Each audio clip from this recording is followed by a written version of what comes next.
How many people here are law students? Ooh, so many. Me too. Nice. How many people here are lawyers? You guys can. Yeah.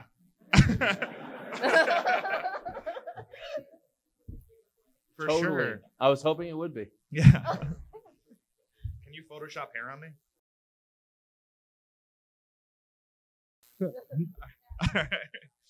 They haven't made that level of Adobe yet, Ryan. Yeah. So there's not a mic for you guys, but raise your hands or something, and Noah will point at you, and then you can come ask your question. Is that one on? Hello. Hey, that one's on. All right. So, hey. All right. Man. Let's clap for this guy. You did like all of my panels last year too. Yeah. We're like best friends at this point. What's his name? You gotta start paying. That guy? I'm that guy, I guess. Cool. Yeah. All right. What cool. is your name? Yeah. Ah, nice. All right, cool. So, like we said, this is an Ask Us Anything. You guys do all the work. Go for it. All right. Just kind of line up in the middle. The mic is on a cord. So I've been to a couple of these panels before, and a lot of them deal with American law. I don't know how much you've dealt with, say, international firms coming in and asking things in the U.S. or maybe vice versa. For example, I might think of something like Nintendo with content creators and them saying you can do this, this, or this with our IP, or you can make a deal with us or something like that. Right. Well, the long story short is my firm's worked in 43 countries. We're not licensed in those countries. We don't advise those people under that law. But if a German person comes to us for an American contract, we can do that under American law. Very oftentimes, Valve, Apple, Google, everything else, any distributor you're working with, any publisher you're working with, very commonly they have an American branch that is leading those deals. And so we can negotiate the deal and make sure it's safe under American law. If it's European law or elsewhere, there are firms that exist. Jazz Purewall, for example, in London, he's my go-to guy for anything London or European or anything else. We work with Cam Rogers in Australia and Southeast Asia, who's incredible. So if you message Noah, myself, or anyone else, we can usually put you in touch with someone. The problem is there's not a game attorney in every country. There's just not. If you want one in Spain, there's not. The reason being is there's few people as stupid as Noah and myself who are willing to quite literally work for free for 2 to 5 years to build a name in the industry, convince you guys that you do need this stuff. I mean, literally, I still have my law school debts. I worked from a couch that I was living on for the first year.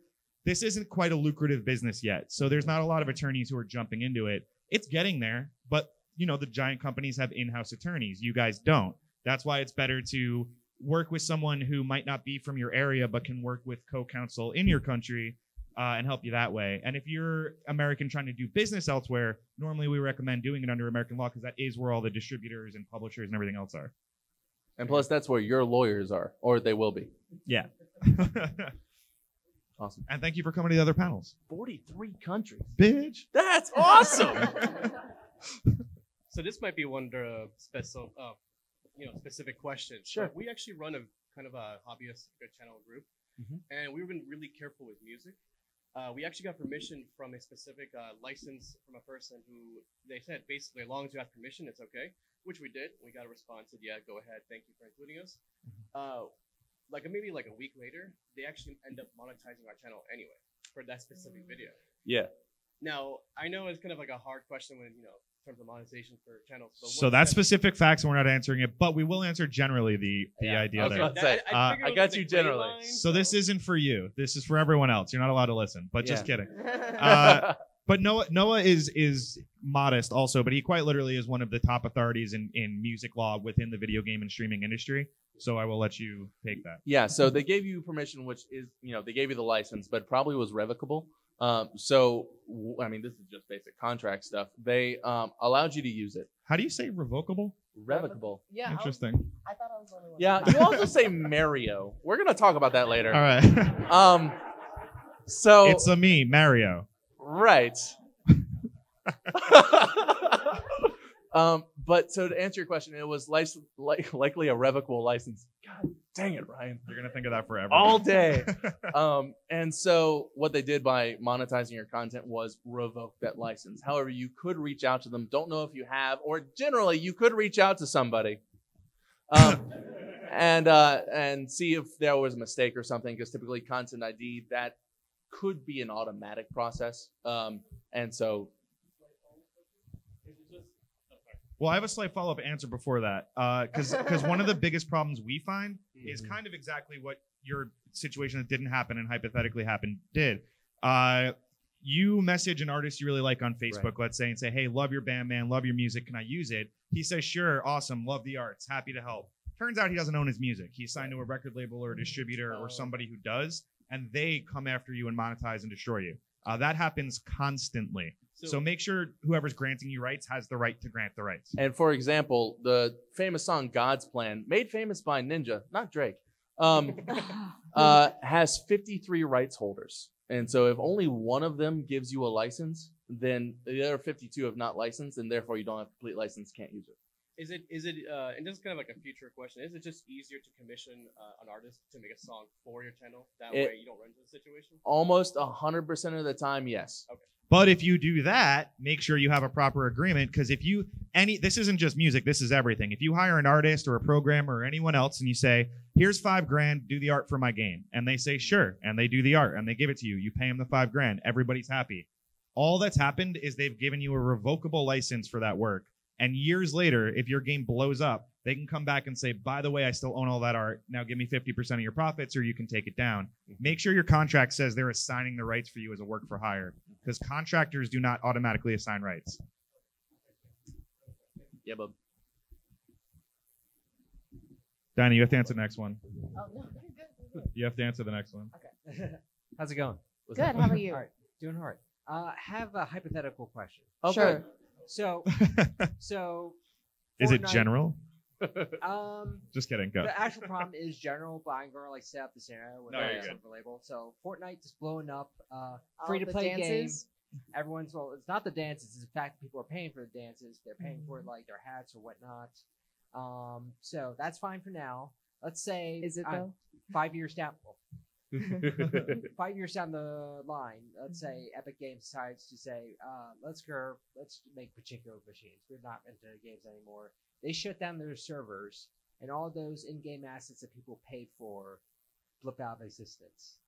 Do they own those assets? They paid money for them, and it's like, but Right. it's like, it's kind of like this weird area. If like, and let's say they go the way of like people creating their own servers, not charging money for it. They just want to keep playing the game. Those are two great questions. So pick one. You can tackle the first one when the servers go down. Sure. So, but all right. So when the servers go down of a game, nearly every game in existence has a terms of service. So let's say you're paying a monthly subscription. We saw this with countless games. City of Heroes comes to mind because I like the character creation aspect. But you spend money in a game, you play the game, you build up a character, you put all these man hours in, you put all these dollars in, the servers go away, you say, what the hell? I am owed something. You're not. Because the terms of service and the EULA that you signed every time you logged in basically says they have a right to abolish your account for any reason, whatever they want, no matter what. And you have no recourse to that. That's true of basically every game that's ever been online, save for probably your guys' games that don't have proper terms of services and EULAs. So when you put up games and people are giving you money for stuff, it's very possible that if you take your servers down because your game doesn't work, you're way more screwed than you realize. So you want those proper terms of services, you want those proper EULAs, and you can't just go and steal Disney's, because if they're over-encompassing or under-encompassing, a judge will say, this isn't relevant to your game, this is ridiculous. And I've also very commonly seen indie developers steal a terms of service, hit Control-F, change it to their name, and then forget one or two, and completely, the litigation section is actually about Disney. So yeah. And actually, I've seen other lawyers do that too. So For sure. There's a lot of bad lawyers. yeah. And so to that effect, also, I would say that in certain cases with the, paying for a skin, paying for an emote, that kind of thing, it would be a license, which is revocable Yeah, too. for sure. So, Revocable. Yeah. And there's and I'm kidding. There are no bad lawyers, only bad people. But Dinah, so what's the second part? You. Oh, second part of the question. Could you repeat? I apologize. If people want to make private servers.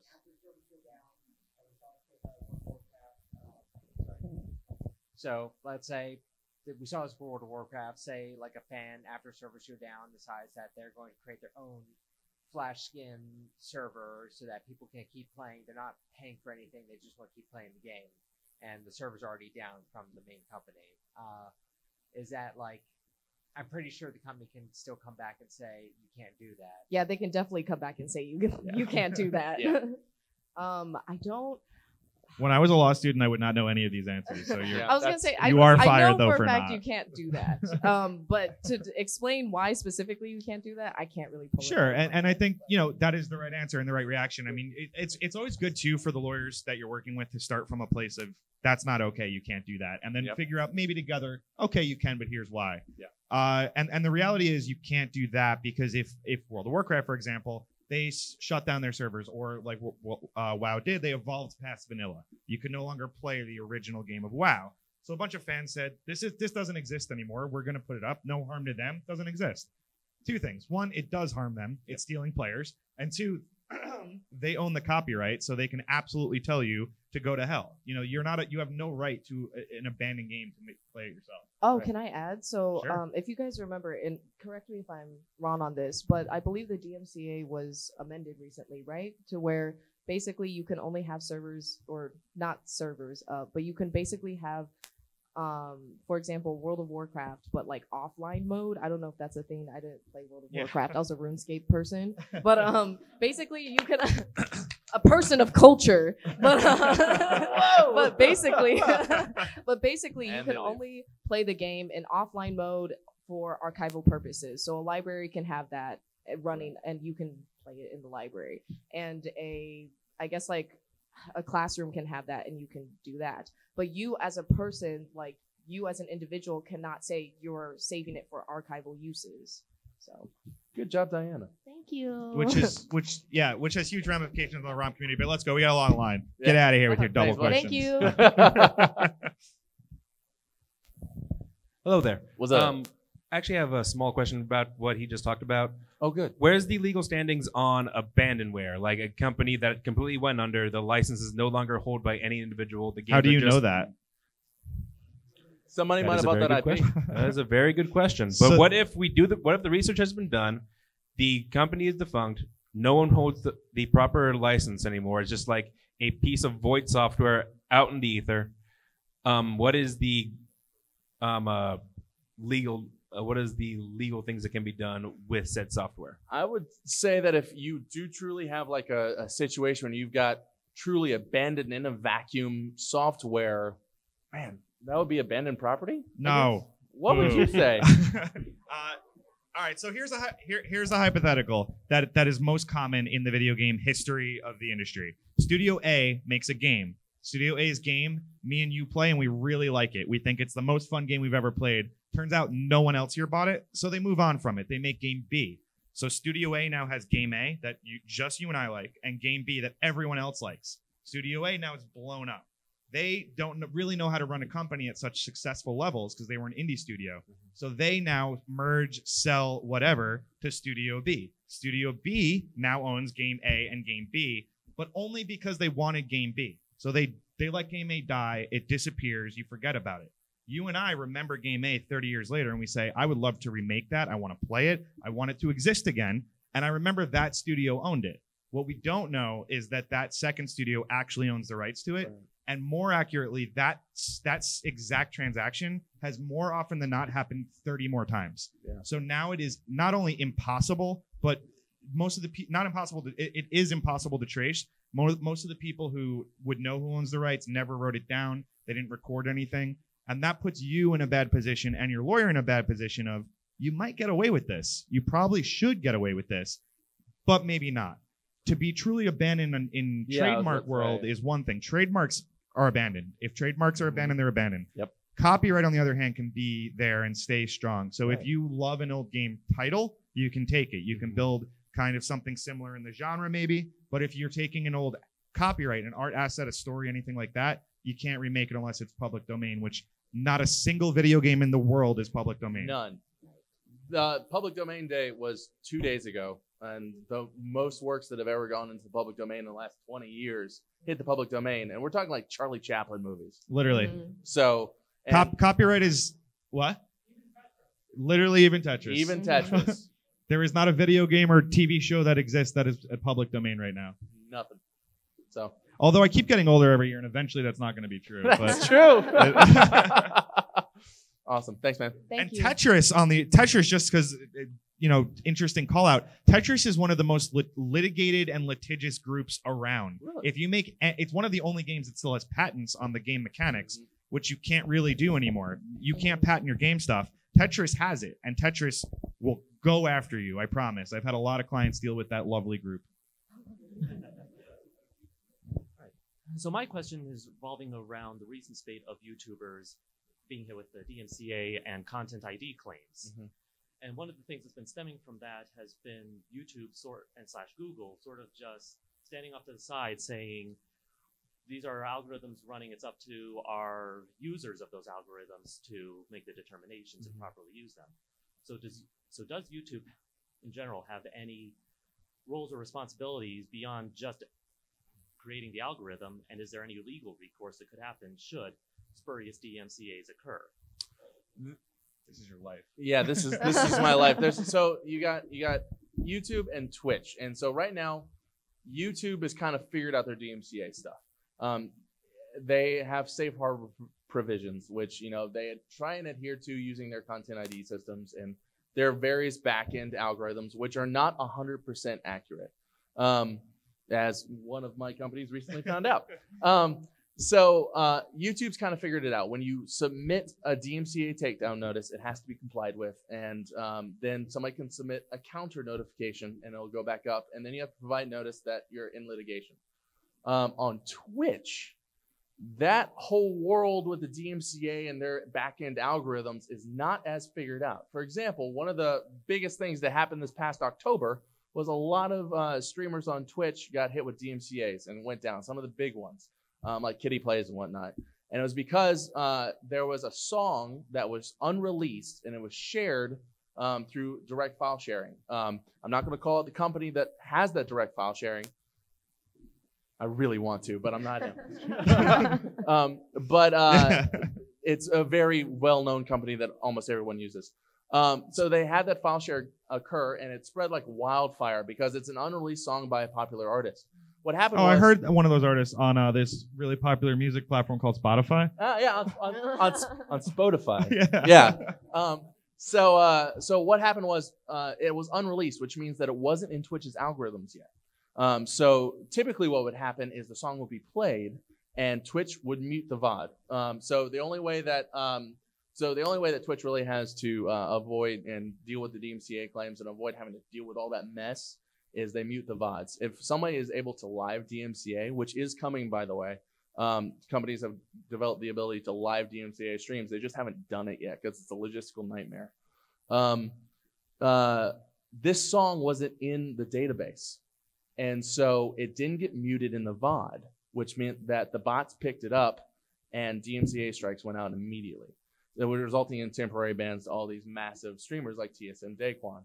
So if the song isn't in the database, it's not going to get muted, which means that Twitch has a huge hole there. And also Twitch had this issue where people were clipping their favorite streamers who were playing stuff on Spotify. You don't pronounce things right. And the clips were not getting muted, and so individual users were getting banned for clipping their favorite streamers. So in general, the process is nominally figured out, but the back end algorithms don't really work that well. And it's a good law that has every right intention behind it. It's honestly one of the only times in American history that a group of congressional legislators got together and made a law that made technical sense. They said YouTube is too big to police itself, so we're going to not make them liable. If you upload Star Wars to YouTube, YouTube shouldn't be liable because they get way too much stuff uploaded. They can't possibly police it all. So if you can't regulate yourself, you're protected under what Noah said, the safe harbor provision. Now, the problem is YouTube started to police themselves and prove they could do it. So they've now backtracked basically and said, no, we're not. This is just an automated robot that does a little, but it's up to the users to do it themselves. That put the hand back in the power of the assholes, the trolls, the idiots, and the morons who think, hey, I don't like that. I'm going to DMCA. I'm going to take it down. There's the one clip of the streamer where PewDiePie says something terrible about her. I don't really remember what it was, but he was, an asshole for saying it. And she said on stream, "I don't like that. I'm going to copyright strike him." That's not how that works, but it is used that way. And YouTube will never fix that, because what needs to fix that is, unfortunately, litigation, courts, and legislation. Which almost always settle. And I do want to add to what I guess Ryan and what Noah said for the whole YouTube thing. For example, if you do copyright strike someone and they take the video down, that doesn't mean you've won. YouTube is not a judge. They cannot decide whether it was copyright infringement or it's not. You basically have to begin litigation for that. But the difference between starting litigation over an issue or I guess negotiating behind closed doors is how angry are you? Are you thousands of dollars angry, or are you tens of thousands of dollars angry? Right.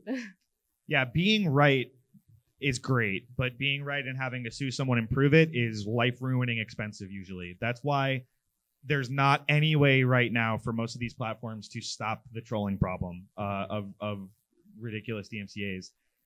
They'll try, they'll figure out things. More and more people are obviously getting angry about it. It's definitely they're not ignoring it. They just ignore it publicly because whatever they say is going to get nuked apart. But that's where things are at right now. But good question. Thank you.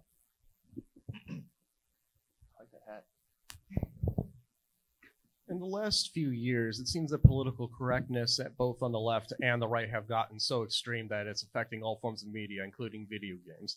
That's fucking stupid. Oh my god. Not your question. I mean, I agree with you. It's stupid. Yeah. So do you think that video games are currently under the creativity of developers to do what they want is under threat right now? And do you think that could be changed? No, because one of our most evil Supreme Court justices ever, Scalia, may he rest in hell. Thank you. Stop. I'm pandering. Trump's bed too. All right, yeah. He can probably hear you how close we are. Oh, yeah. He's going to tweet about you. That would be amazing. That would be great. That would be great. When I got verified, because when you're verified, you can sort tweet mentions by verification. He's verified. And so I know Trump does that. I know he sits there and looks at like what verified people say about him all day. So I very much every day was just like, "You're an asshole. You're an asshole." And I just was really hoping he would answer back one day, but alas. But no, to the point of the question, yes, I disagree. I think that I think Louis C.K. is a really good example right now. I did stand up for 8 years. Louis C.K. did some awful things and said, "I'm going to take a step back and learn and think about this." Disappeared, then came back a year later and was doing the exact same stand up. Everyone's very offended by it. And I think they have a very big right to be offended by that. Richard Pryor blew himself up freebasing and lit his hair on fire and everything else. And he came back and he realized that the only thing he could joke about was how dumb he was. And then until he branched back out, Louis C.K. did no such thing. And he came back out and expected, political correctness has gone too far. My fans will like this and the others won't. No, that's not the case. I mean, you have a right to a stage, but we have a right to not show up to the show. And I think that's where video games are. Back to this Scalia comment, we have a Supreme Court opinion that says video games are art. They are protected by freedom of speech. You can do whatever you want with them.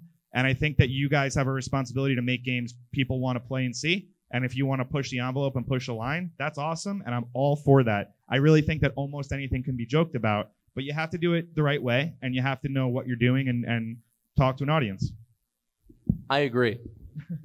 I also want to add that there's a misconception that the First Amendment applies to every single aspect of your life. It doesn't. In the workplace, your company or whoever you work for gets to decide what's okay to be said and what's not okay to be said. Similarly, on Twitch or YouTube or other sites such as those, I'm sorry, you do not have a First Amendment right in those situations. You have to obey by their rules. Yeah, you don't have one here. I mean, if you guys say something stupid I always get kicked out after these panels. Yeah. I mean, in all seriousness, I have a lot of staff that works for me, and if any of them went on a panel and talked like I do, they would be fired. I have an employee handbook, and I'm all for freedom of speech, but you don't get to go out and do that. My name's on the door. Allison can do it. That's it. And really, I mean, you have to respect that line too, just in everyday life. And if you go to a Nazi rally, you're fired. You won't see me at those anytime soon. I don't think they like me very much. Not since you started here. No more Nazi Now rallies. that I was asked, I don't go to Nazi rallies either. He does live in Virginia. Hey, I do. Oh, God. Oh, you guys are Hello. wonderful. Go ahead, bud. Okay. Okay. Cool. Right. Okay. So suppose there's a company that they hire a contract employee through an agreement. The contract employee signs the agreement and dates it. They just sign it. They never date it. Contract work is done. How valid is that contract? I guess. As far as that's something that would likely be argued. As far as I'm concerned, it's signed. Yeah. I'm gonna set off that's definitely something you're going through, and you should talk to an attorney privately. Well, I'm just this is before Oh, yeah, doing good anything. call. Actually. I haven't done anything yet. Nothing been done yet. Just a theoretical. No, for sure. I hesitate to answer that because I do think that is something potentially you're going through, and I don't know all the facts, and I don't want to let you down the wrong path. I will say contract law in general is offer, acceptance, and consideration. So typically you need to have an offer and have the other side accept it and have consideration for both sides. So in that hypothetical, would likely come down to whether or not it was accepted. Yeah, and I would have a hard time arguing, no matter which side I was on, that the date mattered. If it's signed and you can prove it's a signature that person signed, it's signed in almost all cases. But again, don't know your facts. Yeah, talk to a lawyer. Okay, thank you. Yeah, but cool. We get to edit this recording after, right? I forgot this was being recorded. Yeah, yeah. Just kidding. So what I want to ask you about. Oh, He's got a voice like melted butter. oh. Thanks, Noah. Hey, how y'all doing tonight? Yeah. Yeah. Oh yeah. All right. So, to my question. Wait, so you're wearing a Luigi hat. How do you say Mario? Mario. Oh no. Boo. Like real people. Who's this Mario? What are you, a bot? I'm walking in. I'm just, All right. Sorry. Sorry. All right. So, I've always heard over and over again, especially on YouTube, about Nintendo being one of the most litigious organizations ever. I just want to know, have you ever had dealings with them, and what is that like? I have not personally. I think I've heard you talk about it more. All right. I think half of them are here, but I've never talked to Nintendo about this matter, but every time I'm at MAGFest, I can't go from one end to the other without 3 people asking me if I repped Project M and if Nintendo took them down. So did you? No, I didn't. Oh, okay. I rep Project M, but we never talked to Nintendo. At least I didn't. Or did I? No, I'm kidding. But in all seriousness, Nintendo is public in their litigiousness. They have some of the most popular IP around, so they get stolen from more. Sega would be more litigious, but they kind of let that Sonic community go in a way different direction. So now it's too late to bring that back. I've seen some stuff. So Sega was like, nope, we're not suing anybody. Don't want headlines on this. But everyone sends cease and desist. Everyone sends takedowns. Nintendo sends them more, but they are the biggest company, so that's why. I do not consider Nintendo more litigious than others. I think they are litigious, as are most. I think the nice guy mentality that a lot of people think companies have is ludicrous. And if you go on any kind of court document search, you'll see any name you want to type in from the video game industry of note has sued a lot of people and ruined lives. You don't hear about it because they sign NDAs as part of it. But I mean, Soldier Boy could be in jail right now, and instead his website just redirects to Nintendo. So they're coming with a hammer, but you just gotta don't steal stuff, and you'll be okay. I say this every year and on every panel, but you guys who are developers here would not be doing that unless you were creative. You guys were artists that maybe don't draw so well. So think about what you want to make and really put in a lot of work to it, because make the next Mario, make the next Star Wars. Making really good fan games is a great way to learn the system, learn to code, learn to program, but then make your own thing. Or alternatively, make the first Mario and don't base it at all on Mario.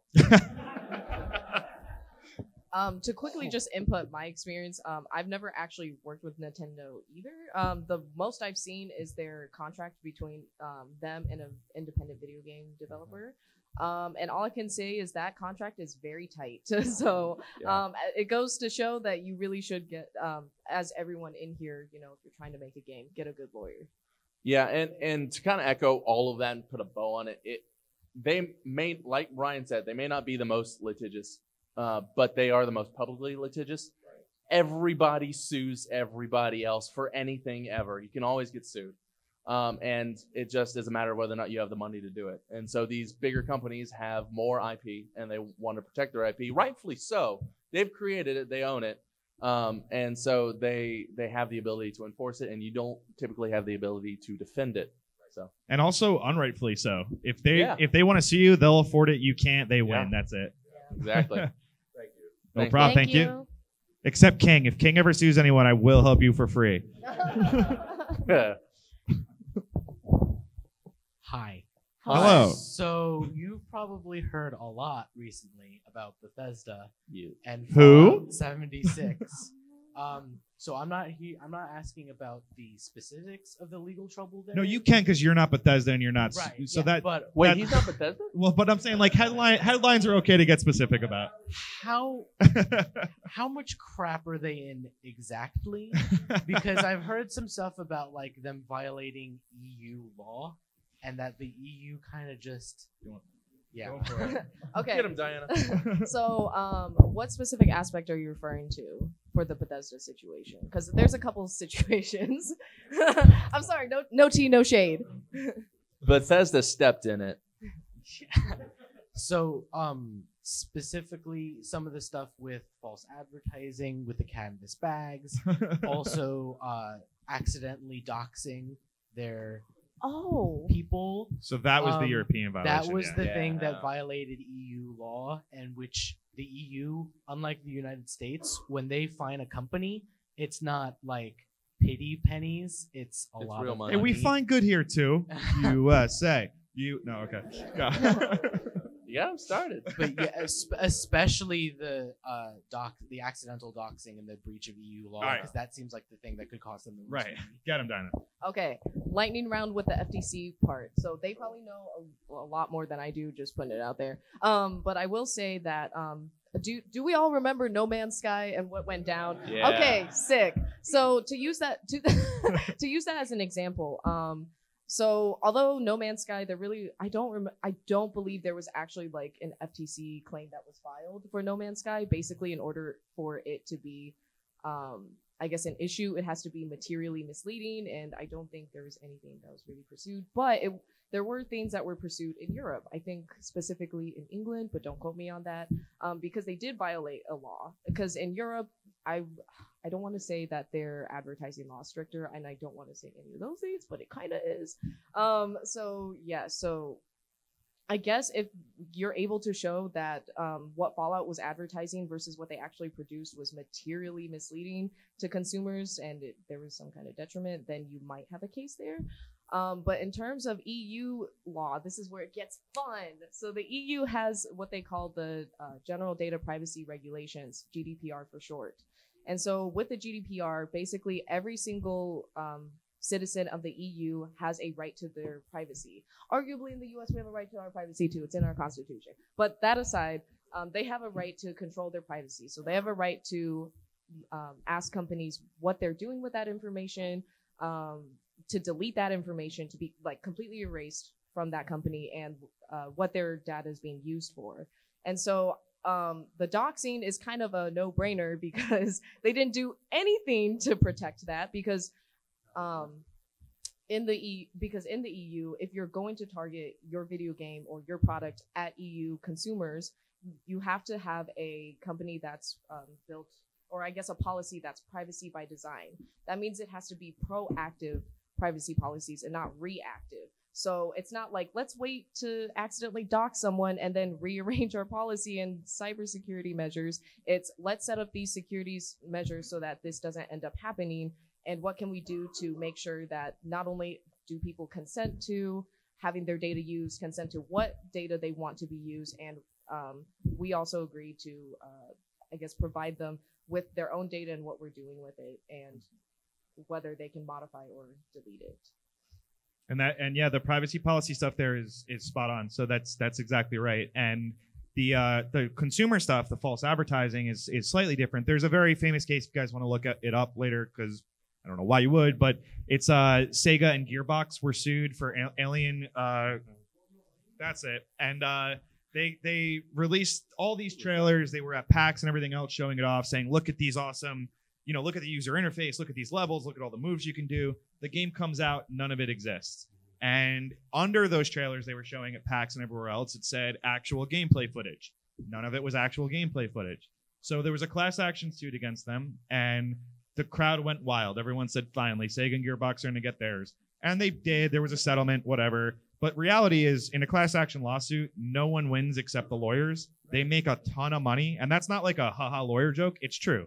The most you will get to be made whole again is the money you paid for that game. So you start a class action lawsuit, the most you're going to get is your $60 back or whatever it is. You're not going to get emotional distress or anything else. And the class of people who can actually sue, in that case, were only the people who pre-ordered or bought it on day one before the reviews went online. The judge said if you could read a review and you still bought this, then you're an idiot and you don't deserve it. And I think that was an exact quote. But that's pretty close. Yeah. But that's basically it. And then so the video game industry just changed actual gameplay footage to gameplay footage may vary. And I'm sure Bethesda did that. And I don't know. I would wager Bethesda did that. And that all the bugs and in-game features that aren't there, sucks. Don't pre-order games. And that's the long and short of it. But no anything? No, that was the only. All right, then you answer the next one. Cool.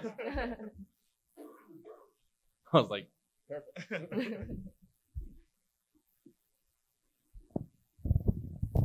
Got it. Yeah. All right. So I wanted to ask if I'm somebody who's trying to start up an indie studio. Where would I go to find lawyers to ask them about all of the literally just me or Noah? Yeah. Twitter. Sup? Could I so could you guys help us out with that then? Yeah, totally. All right. I'm cheaper. All right. That No, I'm kidding. I might be. I don't know your rates. pricing model's on the line. Yeah. Yeah. I mean, jokes aside, though, run them through how that works. Yeah. So typically, the way it works when you're looking for a lawyer, you need to find somebody that you're comfortable with. Obviously, you're doing the right step. You're here, and because you got at least two here that you're comfortable with. Oh, we're cool. And so with your lawyer, you're going to have a real concern about high burn rate at the beginning. So if you go to a big box lawyer, you might have a $10,000 bill. You need to find a lawyer that's not going to charge you that much. And also you need to find someone that you can work with. Most lawyers in this space, if they're not looking for a quick buck, will sit down and talk to you, talk about what your goals are and help you plan a way to achieve them. And they'll do it for a cost-effective manner. I know that in the past, Ryan has offered, and I don't want to speak for you or commit you to things, you've offered flat fee stuff and startup packages. Yeah, for sure. And I do similar things to make sure that you have your terms of service, your privacy policy, your end user license agreements, your work for hires, your LLC, your trademarks, all the stuff you need to get started. And it's not so much finding a lawyer who can draft these documents for you, but finding someone who is willing to work with you through every step of the process and be there as a partner. Not literally an equity partner or anything like that, but someone who is invested in your success. And I know Ryan fits that bill. I know that I know Noah fits it. Oh, you did it yourself before. I know. I'll get a room. Get a room. So, yeah, we'd be happy to talk to you afterwards. And yeah, I mean, the biggest thing I always tell everyone is lawyers it's a scary thing to do. It's an expensive thing to do. It's not cheap. I mean, it's not going to be, $5 and a ham sandwich, but consultation should be free. If your lawyer's charging you for a consultation, don't use that lawyer. Right. If your lawyer, a lot of lawyers will not charge you for every phone call and email you have if they want to walk you through things. That's a good perk. Flat fees are a great thing. You want to know exactly what you need. You want to know that they've worked in the space before. If you go on Twitter or Google, there's 7,000 video game lawyers that paid a lot of money for SEO and have never had a client.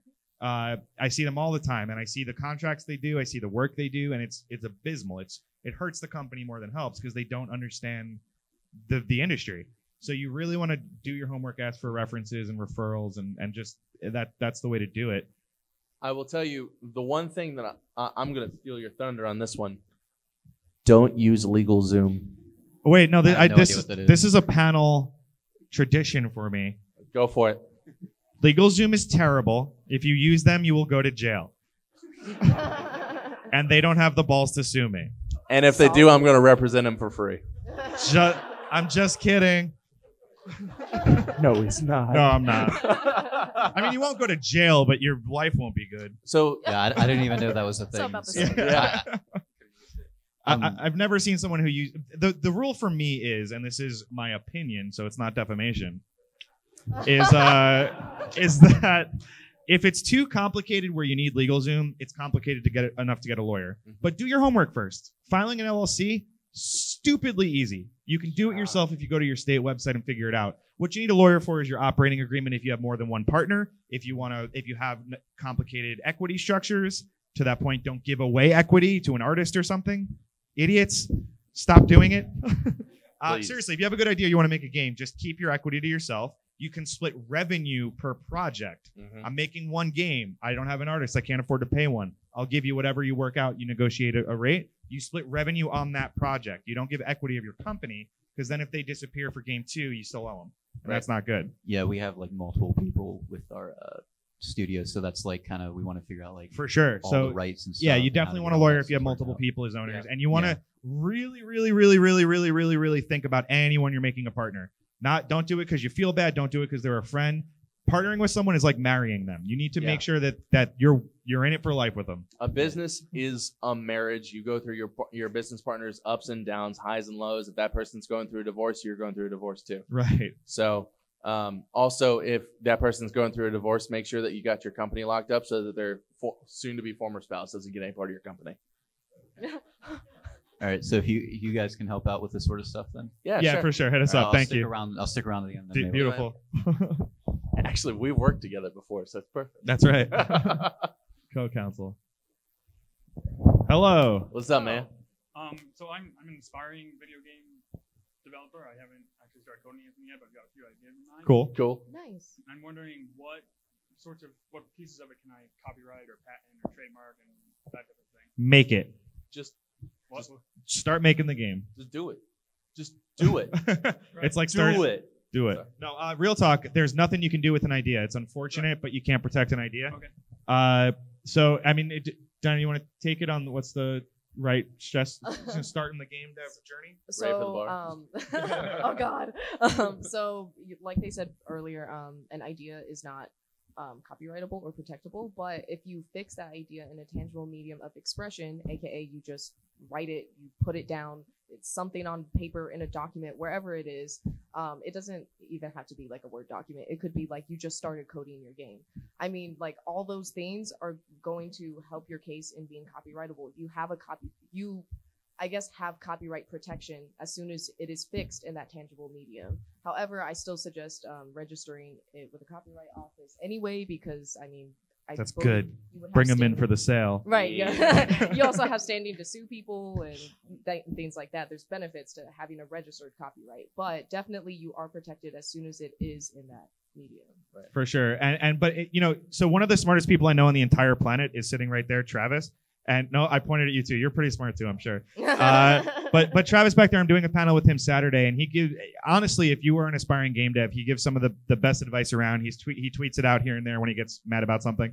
But one of the biggest things is quite literally, an idea is great. You can sit down there and plan it forever, but you got to just start coding and start doing it, and then the protections and the legal stuff, that'll come later. You can worry about it later. Start making your dream a reality rather than just planning it forever. And don't let the legal stuff scare you. If we're up here terrifying you to take that first step, don't. You have enough basic protections under common law, which means you don't need to register anything, where you can start creating and go for it. But yeah, just you got it. I'd say the number of calls we get from people that say, I've got this idea. How can I protect it before I go ahead and start putting it out there? You can't. Right. So don't try and do that. Just do it. Like Nike. So what's your idea? I'm gonna steal it. No. No. It's this new game. It's called Mario. Oh, that sounds revocable. You messed that up. I love it. I've been flying for a week. Thank you, and good luck with your game. Cool, thank you. Hi, Hi guys. Howdy. And Lee. I'm just curious. I've seen entire game playthroughs on YouTube, and I don't understand how this isn't a fair use, running afoul of fair use doctrine, because I don't know why the game developers don't just immediately take them down. Our entire, the entire streaming profession is generally illegal. But seriously, it really is. Unless those I mean, that's people. the substantiality element right there. The whole thing. Yeah, it's so essentially one, fair use is a defense, not a right, and you have to be sued in order to claim it. And it costs a lot of money to get sued in order to claim fair use. I learned about that from a very good podcast that I listened to, and also law school. But seriously, it's called Robot Congress, and if you all don't download it and put 5 stars on it, you're dead. It's me. It's amazing. But so essentially, yes, streaming as a profession, YouTube Let's Plays, they are illegal. Yes. It's just a matter of what is being enforced, and I think it would be almost idiotic. Like, for example, Fortnite wouldn't be the game it was if it wasn't for that entire industry. But I have not seen, correct me if I'm wrong, any licenses to any of these streamers playing Fortnite, but they're allowed to do it. And so it's just a matter of what is being enforced there. Like I said, fair use is a defense, not a right. So just don't plan on using it. And you could see with Persona 5, they came out with streaming rules about what you can and can't stream. They're allowed to do that, but they're also allowed to get beat up by the internet when they do that. Yeah. So we have 10 minutes left. I think we should give everyone 1-sentence answers. Cool, let's do it. But lightning round. But it's lightning round. But if you want anything else, stay after and we'll help you out. Yeah. Okay, it was a little short. Cool. So this might be a little tough to lightning round, but for anyone who's been following the drama regarding Star Control Origins and 2 and 3, and regarding the DMCAs that were just taken down, it was just filed today or yesterday the list of elements that are alleged to be covered in the copyright for the earlier Star Control 2 and 3. And so not related directly to that case, but also cases like the Thick v. Gay case and related. What's sort of the level of granularity for copyright when it comes to aggregating a bunch of individual sort of non-distinct elements until you reach the point where you have an independent copyright work? So I see similar questions when it comes to music stuff. So like, for example, the main question I get and when it comes to music is, well, how much of the song can I use in my stream? 30 seconds, right? It is not 30 seconds. Just kidding. Just kidding. It is 1 second. It is a millisecond. It is whatever is recognizable generally. So I'm not familiar with that case yet, but I would say generally, at any point, if it's lifted, it's copyright infringement. Yeah, it's substantially. Oh, sorry. Go. Oh, no, go. Just to quickly add, like Noah was saying, it doesn't matter how much or how little it is. Even if it's a tiny amount, if it's like the crucial part of the song, like for example, if you copied like 2 seconds, but it's like of the main chorus, that's still copyright infringement. Ice Ice Baby. Or if it's like or in terms of video games, if you're, I guess like, the story mode, like when they play the thing, the narration. So just quick examples from the Origin case. For example, term of the use hyperspace, 2D display, redshift for hyperspace travel, light So if that's a lawsuit or it's allegation, it's a currently being resolved lawsuit. Yeah. So if I was drafting a lawsuit and you stole my game, I would put every ridiculous possible thing like that in there, just because swing for the fences.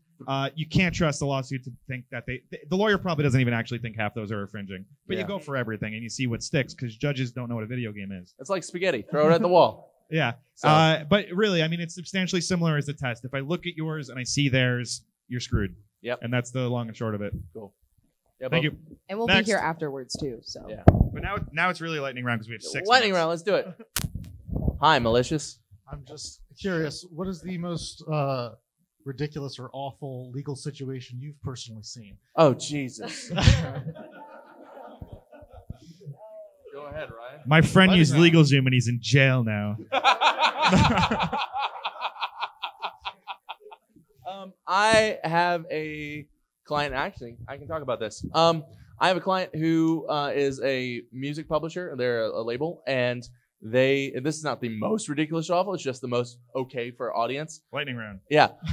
And they published a song 6 months ago, and 5 months ago, this other guy published a song that's the exact same song, and they sued the crap out of him. And this guy's just going all over Twitter saying, "This is my song," even though like Deadmau5 came out and said, "This is not your song, dude. Stop."